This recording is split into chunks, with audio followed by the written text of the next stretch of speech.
नमस्कार, विदेश की खबरों में आपका स्वागत है। मैं हूं आपके साथ अंकिता और आइए अब खबर देखते हैं विस्तार। दुनिया भर में वैज्ञानिक कोरोना वायरस वैक्सीन को तैयार करने के लिए दिन रात जुटे हुए हैं। इसी बीच वैक्सीन को लेकर एक बुरी खबर आई है। दरअसल कोरोना वायरस वैक्सीन को तैयार करने में जुटी अमेरिकी कंपनी जॉनसन एंड जॉनसन ने वैक्सीन परीक्षण पर रोक लगा दी है।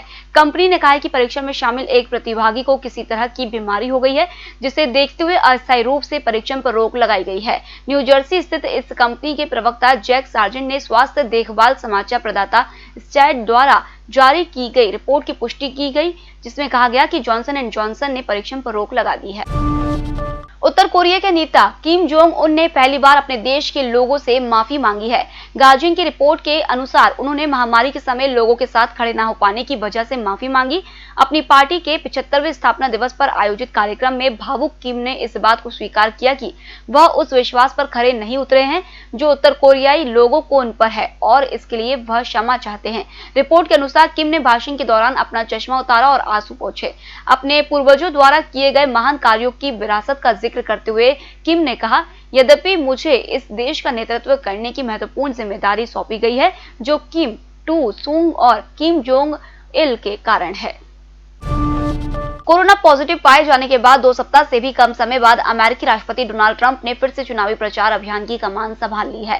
फ्लोरिडा के सैनफोर्ड में चुनावी रैली को संबोधित करते हुए ट्रंप ने कहा कि वे खुद को इतना शक्तिशाली महसूस कर रहे हैं कि वह दर्शकों में मौजूद हर किसी का चुम्बन लेना चाहते हैं। ऑरलैंडो सैनफोर्ड अंतर्राष्ट्रीय हवाई अड्डे पर अपने आधिकारिक विमान एयरफोर्स 1 से निकलकर सीधे मंच पर पहुंचे ट्रंप ने कोरोना वायरस की जांच करते हुए कहा, अब से 22 दिनों बाद हम इस राज्य को जीतने जा रहे हैं। हम व्हाइट हाउस के लिए 4 और साल जीतने जा रहे हैं। उत्तरी ध्रुव पर उच्च आर्कटिक का अध्ययन करने के लिए 1 साल के लिए अंतर्राष्ट्रीय वैज्ञानिकों को ले जाने वाला मिशन आइस ब्रेकर लौट आया है। सबसे बड़े वैश्विक मिशन पर गए शोधकर्ता सोमवार को आर्कटिक महासागर से जुड़ी कई चौंकाने वाली जानकारियों का खजाना साथ लाए हैं। ये आगामी दशकों में जलवायु परिवर्तन की सटीक भविष्यवाणी में मदद करेगा। सोमवार को आरवी पोलस्टन उत्तरी बंदरगाह ब्रेहरहेवन पहुंचे, जहां से उन्होंने 1 साल से ज्यादा समय कड़ाके की सर्दी और ध्रुवीय भालुओं में संघर्ष के अनुभव बताए। उन्होंने कहा कि हमने सब कुछ हासिल किया जो हमें चाहिए था। जो बाइडेन कैंपेन ने इस साल अब तक प्रचार में $500 मिलियन खर्च किए हैं। पिछले महीने बाइडेन कैंपेन ने टेलीविजन और रेडियो पर $40 मिलियन खर्च किए। वहीं ad tracking firm advertising analytic के मुताबिक ट्रंप कैंपेन ने बीते हफ्ते फेसबुक के जरिए प्रचार में करीब 38 करोड़ रुपए और बाइडेन ने करीब 43 करोड़ रुपए खर्च किए हैं। ट्रंप व्हाइट हाउस के साउथ लॉन पर हजारों लोगों की मेजबानी करने की योजना बना रहे हैं। यह कोरोना पॉजिटिव होने के बाद उनका पहला इन पर्सन इवेंट होगा।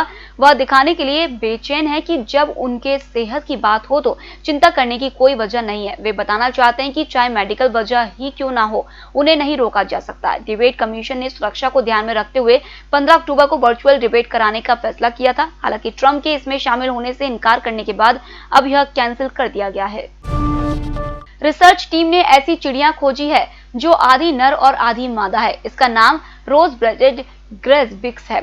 इसके एक हिस्से में नर चिड़िया जैसे काले और बड़े पंख है, वहीं दूसरे मादा वाले हिस्से में ब्राउन और येलो पंख है।